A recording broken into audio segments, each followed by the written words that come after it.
Hi, welcome to See You Live. My name is Walker Evans. I'm the co-founder of ColumbusUnderground.com. Joining me today is Josh Lapp. He is the board chair of Transit Columbus. Thanks for joining us, Josh. Yeah, absolutely. Yeah. So we're talking about transit, we're talking about urbanism, we're talking about development, talking about neighborhoods.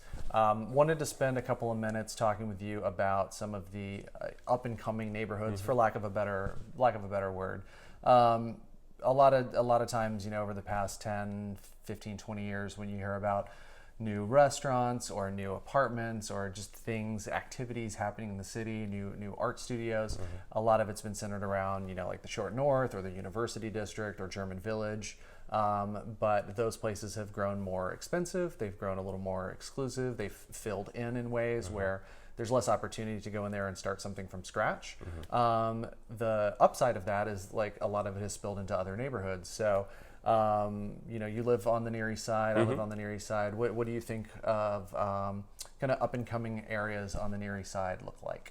Oh, that's interesting. I think certainly on the Near East Side, south of like Main Street, to me is the next corridor to come. And maybe that's just because I live a block from Main Street. But the proximity to downtown and Bexley and lots of really nice historic buildings, some of them that I've worked on. I think Disclaimer. Some projects will be coming online here in the next year that are being redeveloped, and there are a lot of potential there. There's a good combination of land and buildings, and then south of Main, some of the homes in Old Town East, like off of Ohio Avenue, and are really nice.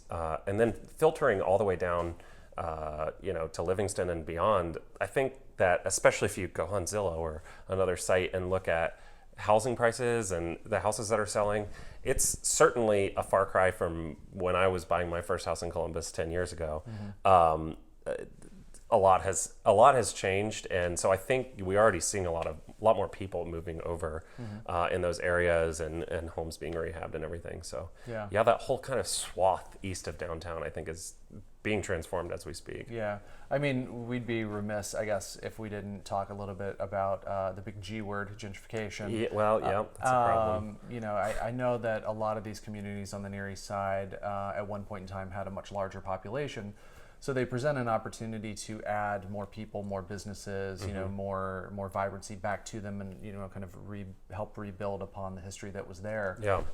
Do you think that there needs to be some sensitivity taken when adding back into these communities to make sure that people aren't being pushed out in the process or priced out, or absolutely, the culture isn't lost? I actually think that it's absolutely important on the Near East Side, and I think the Near East Side.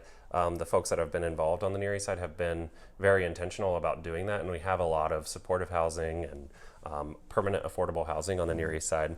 I think while there's always room for that when we're doing new developments, and it's certainly important as we develop the East Side, but that's really a citywide issue, and I think that we need to be clear about making sure that there are affordable places in the Short North, right, and in Franklinton and in downtown, and so that we don't repeat the mistakes of the past, because I think that's been a problem too, is that, in the past we really concentrated a lot of affordable housing in one neighborhood, right, or in various places around town. And almost like out of sight, out of mind, and not giving people opportunities. So like, just because you need affordable housing doesn't mean that you shouldn't be able to live in a different neighborhood, and that we have a demographic balance of a financial balance in all of our neighborhoods, so that there's mixed income housing, and it's not just a very wealthy neighborhood that it's only the most wealthy people can live in a very low income neighborhood. Right. That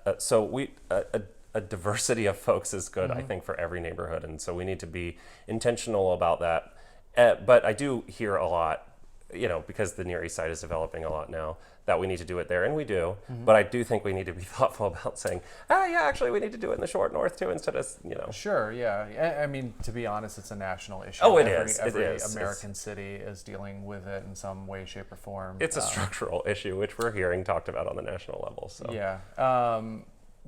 Speaking of different neighborhoods, there's been a lot of activity starting to bubble up in the Milo Grogan neighborhood as well, which is more of similar to Franklinton. I think that it was more of a working class, white or blue collar neighborhood, not white collar, turning into a white collar neighborhood. Maybe now. Because of its proximity to some of the industrial past of like the Italian Village area. Do you think Milo Grogan is going to be one of those places where home values start rising as more and more things start filling in over there? Well, I think they already are, I'm sure. It's happening everywhere. But I think one of the interesting things about Milo Grogan and some of these other neighborhoods is that they do present, although we just had the gentrification conversation, it is true that there is always kind of a certain inequity in neighborhoods that some are, you look in Europe, it's true there too, that there are neighborhoods that are very wealthy and ones that are more middle class.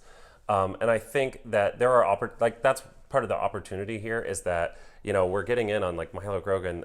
I know that a kind of workforce housing project has been built right off of Cleveland Avenue that's added a number, something like 100 units.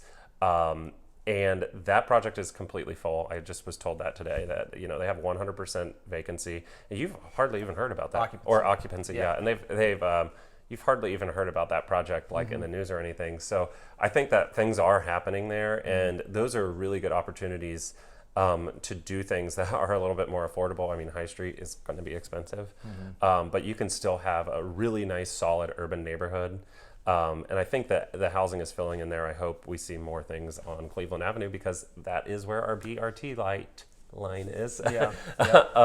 So we have, the CMAX line is great and it stops right there and it's super close to downtown. So I hope to see more things happen in Milo. And there's also some really great historic buildings like right on Cleveland Avenue that hopefully can be preserved. And I think we'll see continued growth there. The Rogue facility obviously has totally changed that. That whole intersection there, yeah. And I mentioned real briefly, but Franklinton, we've seen already start to drastically change more on the eastern side of the neighborhood where it was a little more warehousey, industrial, kind of closer to Cosi. But even now, the former Mount Carmel Hospital area is changing. Some of those old car dealerships, are poised to be transformed into some pretty large-scale projects. Same sort of thing. Do you see it really as an opportunity for these larger developers to come in and build something big and grandiose, or are there still opportunities for the individual to come in and find, a single-family home that they can move into, fix up if you want to, but something, on the ground floor to be able to... I think Franklinton, especially west of 315, has that opportunity abound. I mean, it is a mostly single-family home neighborhood west of 315. So before you get to the hilltop. Larger area. Between 315 and 70, for lack of a better word, that whole area, it's very much single-family housing, and there are lots of opportunities, and the prices are still affordable, and hopefully we can be intentional as a community about developing that in a smart way. But I certainly think the tide is. I think I remember a Dispatch editorial cartoon where there was a wave about to crash over Franklinton, and that's been pretty clear that it's happened. And I think a lot of what's happened in East Franklinton is great. I mean, it's very arts oriented and very, very much. I hate to say I had never gone to one of the Franklinton Fridays, really gone. And I was just going to a gallery and they said they'd be open on Friday. So I went over there and I was blown away. I mean, there were people everywhere. Yeah. It was cold outside.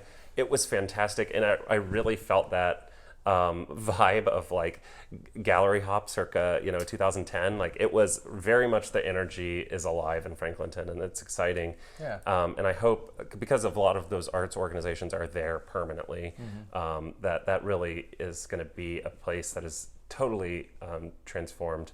But Cover My Meds is another one. I mean, they're building this huge headquarters over there off of West Broad, basically.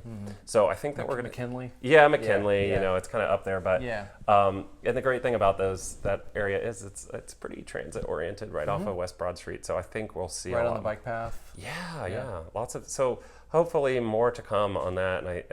And the when I saw Gravity 2 announced, I was like, wow, things are changing.